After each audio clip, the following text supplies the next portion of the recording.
Dans le clash Trump-Zelensky, 3 erreurs mortelles ont été commises. Des erreurs qui sont en réalité des pièges invisibles. Mais le plus fou, c'est que ces pièges, on tombe dedans tous les jours sans s'en rendre compte. Mais si on ne les voit pas, on risque de détruire notre carrière et briser nos vies. Alors, si tu veux les éviter, regarde ça.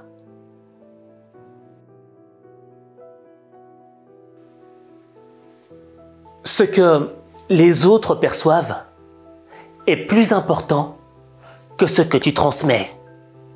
Ce que les autres perçoivent est plus important que ce que tu transmets. Ça veut dire quoi?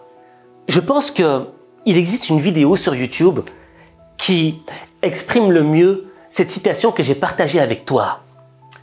Accroche-toi, c'est du lourd. Regarde ça.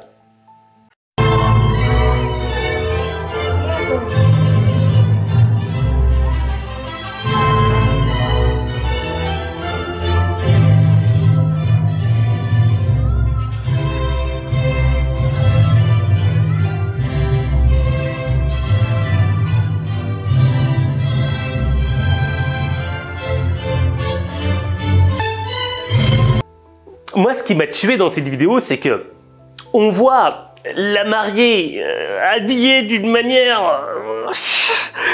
je vais pas utiliser des mots méchants, mais je pense qu'on s'est compris. Et elle est toute heureuse, elle est toute fière d'elle, elle a confiance en elle. Et dès qu'elle arrive face au mari, le mec a des yeux grands ouverts comme j'en ai jamais vu. Et au fait, cette vidéo, elle dit tout. Je m'explique. Tu vois, parfois, la manière dont tu t'habilles envoie un message. Tout dépend du contexte, tu vois. Si elle veut s'habiller comme ça pour aller en boîte de nuit, ok, c'est bon. Mais là, c'est le jour de son mariage. Et donc, le mec, lui, c'est comme si tu lui avais mis une balle en pleine tête. Il est à demi-mort. Il comprend pas ce qui se passe. Pourquoi ? Parce que quand tu viens habillé comme ça au mariage, tu perds en crédibilité. Et ça, c'est le premier piège dans lequel est tombé Volodymyr Zelensky. Moi, je le comprends, le gars. Il est en pleine négociation et il a envie d'avoir le meilleur pour son pays. Et c'est normal. Mais il a fait une erreur cruciale que Trump a relevée dès son arrivée.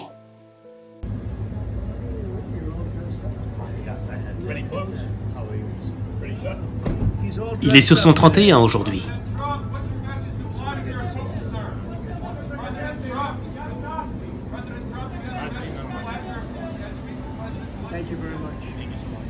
Et déjà là, tu ressens le malaise. Quand Trump dit « Oh, vous avez vu, il est sur son 31 hein !» Tu sens que c'était une pique qui était lancée à Zelensky. Que Trump n'avait pas apprécié l'accoutrement, comme le mec qui devait se marier. Et Zelensky, il l'a compris, il l'a ressenti. On le lit sur son visage. Et le problème, c'est quoi? C'est que cette tenue va devenir une faille. Et je dirais même une faiblesse sur laquelle un autre représentant de Trump, je crois que c'était un journaliste, va encore taper dessus. J'ai une question pour le président Zelensky. Pourquoi vous ne portez pas de costume? Pourquoi vous êtes dans l'endroit le plus important du pays et vous refusez de porter un costume? Possédez-vous un costume? Plein d'Américains ont un problème avec vous pour le manque de respect que vous avez. Eh bien, je porterai un costume quand la guerre sera finie. Et peut-être que j'aurai quelque chose comme vous avez. Je sais pas, mais on verra. Peut-être que j'aurai quelque chose de moins cher que vous. Mais merci.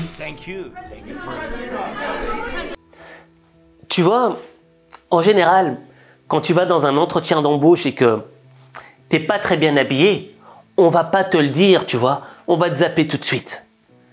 Mais dans ce cadre-là, cette faille, cette faiblesse a été exploitée par le camp Trump. Et tu vois, là, Zelensky, il est déjà en position de faiblesse parce qu'il n'a pas respecté les codes culturels de son interlocuteur. Et tu vois, quand tu ne respectes pas le code du contexte, tu risques de perdre en crédibilité. Raison pour laquelle Zelensky, dès son arrivée à cause de sa tenue, était en position de faiblesse. Et ça, c'est le premier piège.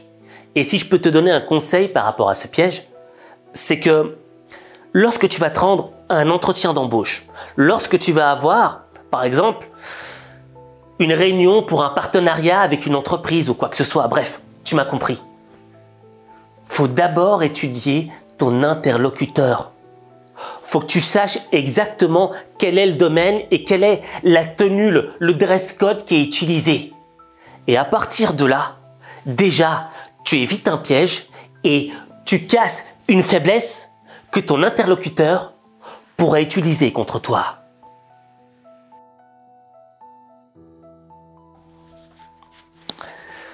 Le deuxième piège, il est subtil.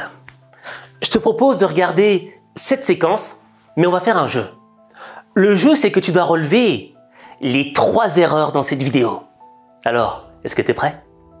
Et dire que les mots étaient plus importants. Mais ce qui fait des États-Unis un bon pays, c'est que les États-Unis travaillent par voie diplomatique. Voilà ce que fait le président Trump.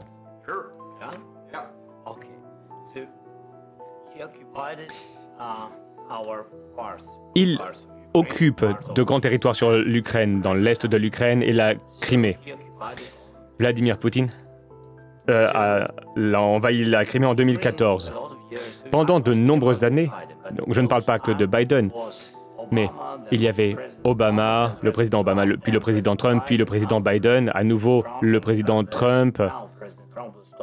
Et nous espérons que le président Trump arrêtera cette guerre. Mais en 2014, personne n'a arrêté Poutine. Il a tout simplement occupé la Crimée. Il a tué des personnes, vous savez. En 2015, en 2014. Mais je n'étais pas là. Oui, mais en 2014 jusqu'à 2022, la situation était la même. C'est-à-dire qu'il y a des personnes qui sont mortes. Personne ne l'a arrêté. Nous avons échangé avec lui, nous avons échangé en bilatéral à de nombreuses reprises. Et avec lui, nous avons signé, comme en 2019, j'ai signé avec lui un accord.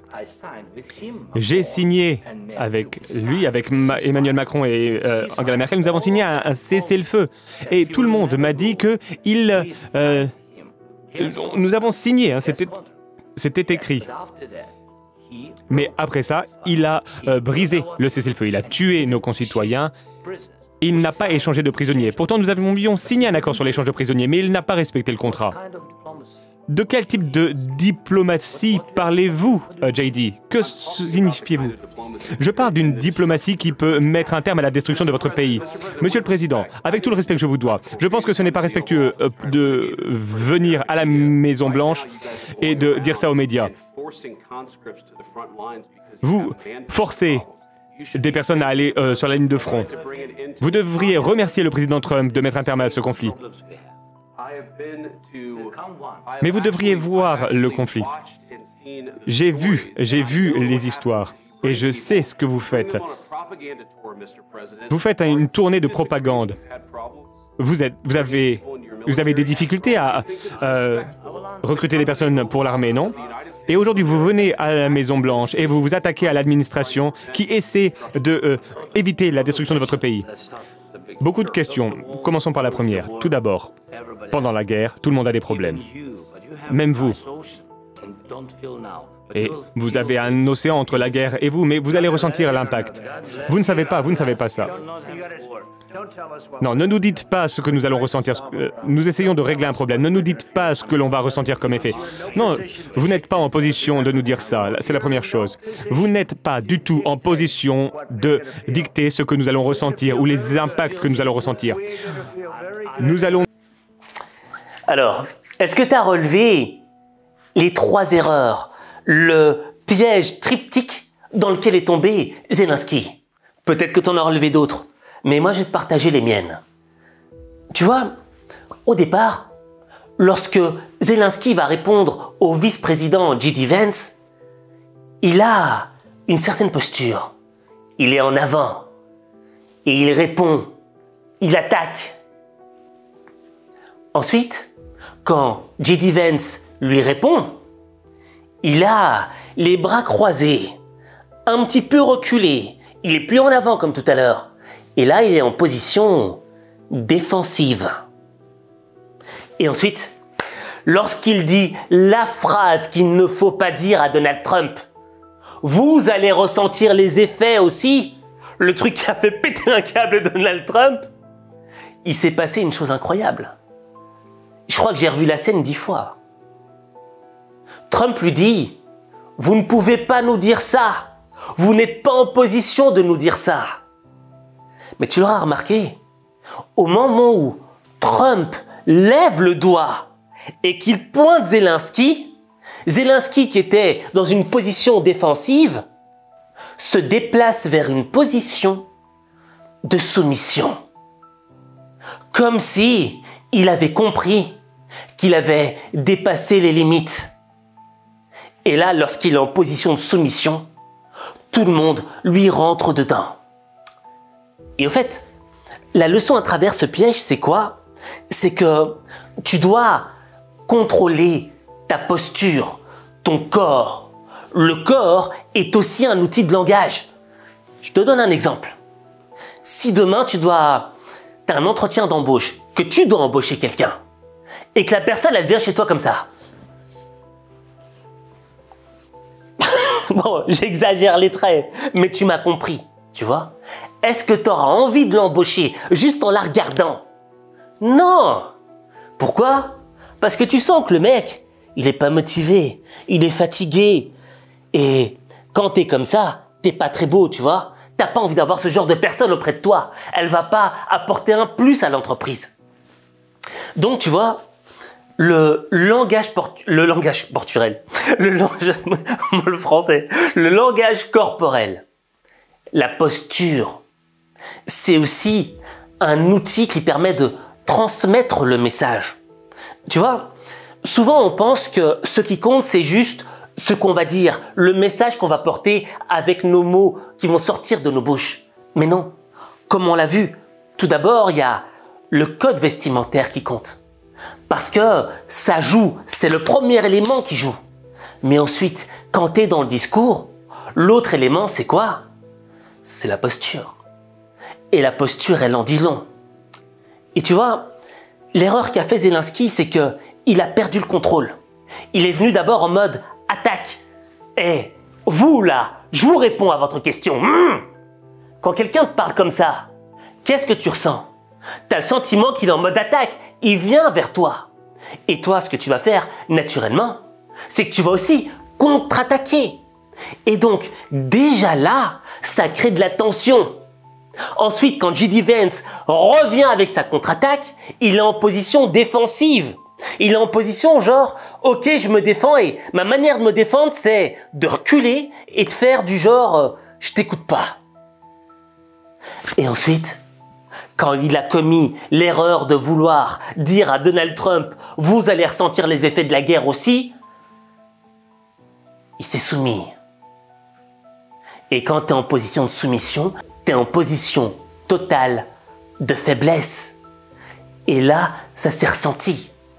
Comme une goutte d'eau qui tombait au milieu de l'océan, Trump et son équipe se sont transformés en requins blancs. Et ils ont mangé Zelensky en ne laissant aucune chair dans la mer. Et tu vois, ça, c'est le deuxième piège. Faut tenir sa posture et garder le contrôle. Toujours être en position calme. Parce que le calme exprime une force tranquille. Et maintenant, le troisième piège, je pense que c'est le plus important de tous.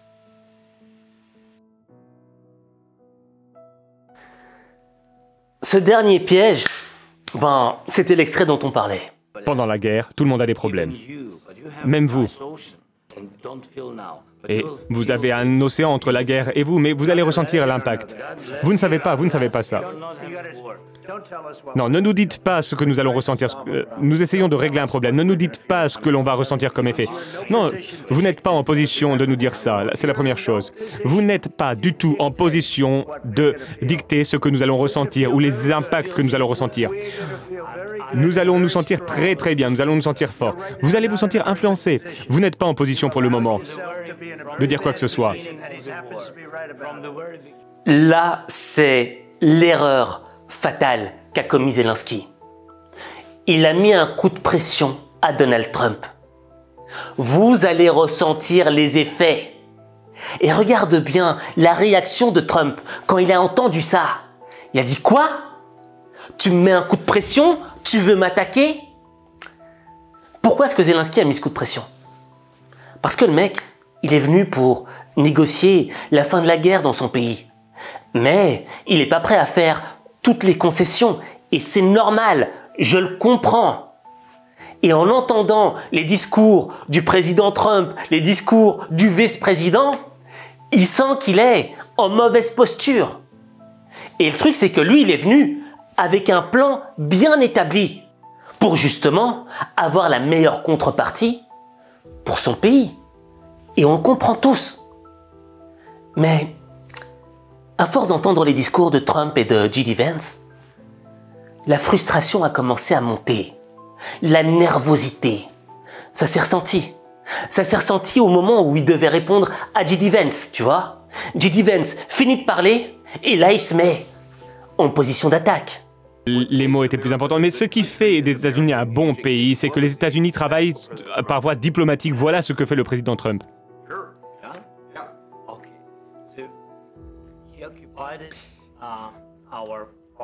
Il occupe de grands territoires sur l'Ukraine, dans l'est de l'Ukraine et la Crimée. Vladimir Poutine.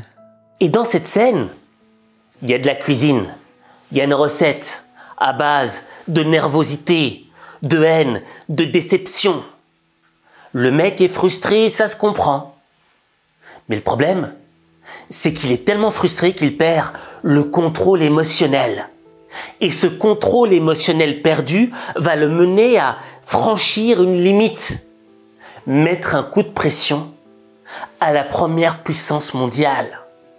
Et ça, Trump ne l'a pas accepté. Raison pour laquelle, tu vois, l'idée ici, c'est quoi? C'est que lorsque tu vas à un entretien, lorsque tu sais que l'entretien va être serré, que ça va être chaud et que l'autre partie ne va pas lâcher le steak, faut pas que tu viennes uniquement avec un seul plan. Non! Tu dois venir avec plusieurs plans, être flexible. Or, quand il a pris cette position Zelensky de bras croisés, il a montré qu'il était rigide et qu'il n'était pas prêt à la négociation. Raison pour laquelle J.D. Vance et Donald Trump lui sont rentrés dedans. Parce qu'il n'était pas préparé. Et tu vois, quand tu as de la nervosité, quand tu es en mode frustration, quand tu commences à mettre des coups de pression qu'on ne faut pas omettre, parce que je suis sûr qu'il ne voulait pas le faire, qu'il ne l'a pas fait exprès, et il s'est rendu compte après qu'il a fait une connerie, eh ben là tu commences à perdre totalement en crédibilité. Et tu vois, tu es tombé dans 3 pièges mortels qui ont fait qu'ensuite, ils t'ont détruit. Donc tu vois, à travers ce clash entre Trump et Zelensky, on a appris 3 leçons de vie qui sont fondamentales. D'abord, habille-toi en fonction du contexte. Ensuite, contrôle ton langage corporel. Et pour terminer, contrôle tes émotions. Et au fait, tu vois, l'idée c'est quoi? C'est que lorsque tu es en négociation, que ce soit pour un entretien d'embauche ou une négociation salariale ou encore en négociation avec une autre entreprise, l'idée c'est que tu maîtrises ces 3 éléments. Parce que ton interlocuteur, c'est un malin. Dès qu'il va voir une faille, il va l'exploiter en sa faveur. Ah, tu viens habillé comme ça aujourd'hui? Ok, d'accord, bon, je vois que tu as décidé de pas être sérieux aujourd'hui. Tu commences à te bouger dans tous les sens il va le ressentir. Il va ressentir ta nervosité. Tu vas perdre le contrôle de tes émotions. Tu vas dire une connerie et il va l'exploiter. Au fait, l'idée c'est quoi? C'est que lorsque tu arrives à un entretien, tu dois être préparé tout d'abord dans le discours, dans le contenu de l'entretien. Avoir un plan A, avoir un plan B et un plan C. Être flexible parce qu'on ne sait pas ce qui va arriver. Et dans un autre temps, tu dois maîtriser ces 3 failles psychologiques. Parce que l'idée c'est quoi? C'est pas... Je dis beaucoup l'idée c'est quoi? Mais l'idée c'est quoi? C'est pas d'imposer ce que l'on veut à son interlocuteur. Non. C'est de l'influencer progressivement. Et déjà, être habillé correctement, avoir le bon langage corporel et contrôler ses émotions, c'est déjà avoir une influence qui fait que tu domines ton interlocuteur. Ensuite, il ne te restera plus qu'à utiliser le discours que tu auras préparé pour remporter la victoire. Et quand tu auras compris cela, tu transformeras ta vie. Mais ta vie, il n'y a que toi qui peux la transformer. Il n'y a que toi.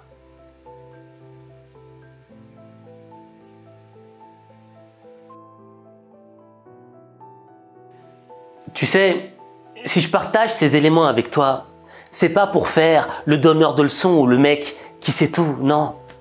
C'est parce que moi, des entretiens d'embauche, j'en ai raté plein. J'en ai raté plein justement à cause de ces 3 pièges psychologiques dans lesquels je suis tombé. Et je t'avoue que quand tu comprends pas pourquoi on te prend pas, bah tu te poses des questions. Tu te poses des questions sur toi-même, tu commences à douter. Et quand tu doutes, bah tu perds confiance en toi. Et combien de fois j'ai pas perdu confiance en moi? Combien de fois j'ai pas accumulé les défaites dans les entretiens? Et à la fin, je me suis vraiment senti comme un moins que rien, quoi. Raison pour laquelle je voudrais que tu écrives en commentaire 3. Je répète, 3. En écrivant 3, tu signes un contrat moral avec ta propre personne. Tu signes un contrat moral avec ton futur. Qu'est-ce que je veux dire par là? Tu sais, des regrets, on en a tous. Des erreurs, on en a tous fait dans le passé. Mais la vérité, elle est où? C'est que le passé, on ne peut pas y retourner dedans. C'est impossible. La seule chose qu'on peut maîtriser, c'est quoi? C'est aujourd'hui.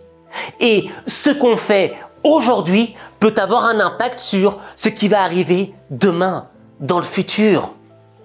Raison pour laquelle il faut être responsable aujourd'hui et ne pas être dans la culpabilisation du passé.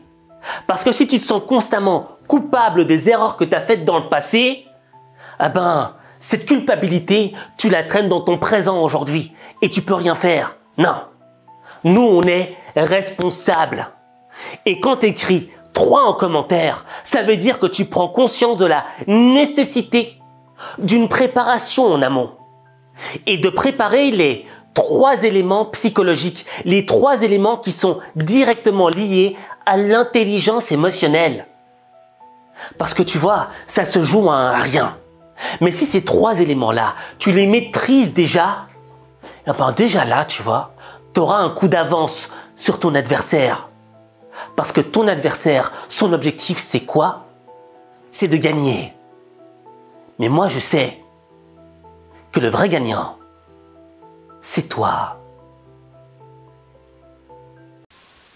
Tu veux augmenter ta confiance en toi? Tu veux programmer ton cerveau pour réussir? Tu veux être motivé au quotidien? Alors, rejoins-moi dans le club des lions au mental d'acier, le Lions Club. Inscris-toi gratuitement.